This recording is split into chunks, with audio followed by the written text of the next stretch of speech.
Praise the lord. దేవుని ఘనమైన నామమునకు మహిమ కలుగునుగాక. ప్రభువు పేరుట మీ అందరికీ హృదయపూర్వక వందనాలు. ఈ ఉదయకాలము దేవుని వాక్యాన్ని విందాం. దానియేలు గ్రంథము 9వ అధ్యాయము 3వ వచనము.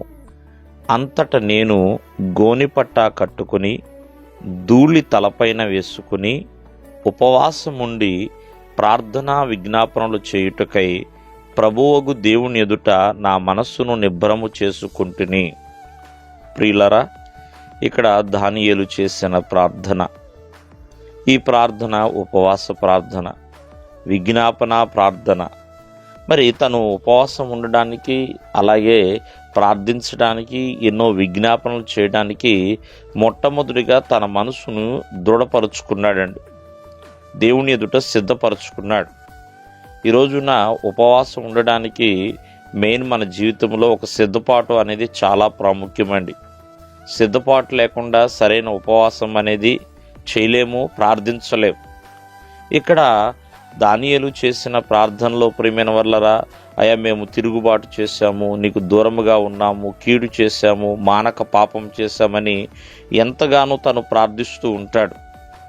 అయినా నువ్వు కృపా క్షమాపణలు కలిగిన దేవుడివి నాయన, అయా నీ కోపాన్ని తొలగించుకో ప్రభువా, అయా దయతో మా విజ్ఞాపనల్ని జ్ఞాపకం చేసుకోనాయన అంటూ దేవుని ఎదుట గోజాడుతూ ఉంటాడు. ప్రభువా, నీ ముఖ ప్రకాశమును మా పైన రానిమ్ము నాయన అంటూ ఎంతగానో దేవుణ్ణి గోజాడుతూ ప్రార్థిస్తూ దేవుని ఎదుట సరిచేసుకుంటూ ఉంటాడు. కాబట్టి ఈ ఉపవాస ప్రార్థన మనం చేయాల్సిన మంచి పని ఏంటి? ఉపవాసం ఉన్నప్పుడు ప్రియమైన వాళ్ళరా, ఒక సిద్ధపాటుతో వారి జీవితాలని సరిచేసుకోవాలి.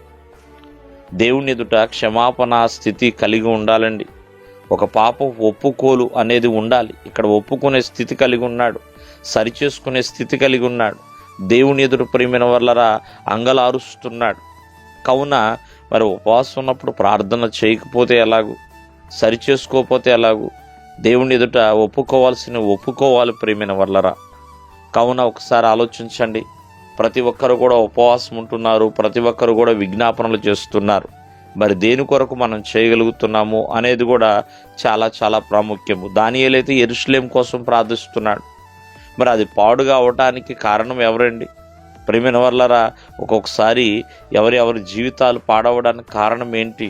ఎందుకు నీతి నుంచి వెళ్ళిపోతున్నావు? ఎందుకు యథార్థత నుంచి వెళ్ళిపోతున్నావు?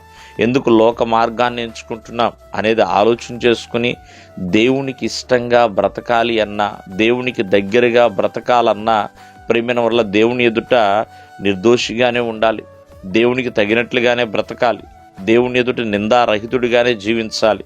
ఉదాహరణగా చెప్పాలంటే చూడండి, అబ్రహాము 99 వయసులో ఉన్నప్పుడు కూడా నువ్వు దేవుని సన్నిధిలో నిందారహితుడివై ఉండమని చెప్తూ ఉంటాడు. కావున ఆ రీతిగా ఎల్లప్పుడూ కూడా ఒక సిద్ధ మనసుతో, సరైన మనసుతో ప్రియమైన వాళ్ళరా ఉపవాసం ఉండి ప్రార్థన చేయాలి. దేవుడు మిమ్మల్ని ఆశీర్వదించును గాక. ఆమేన్.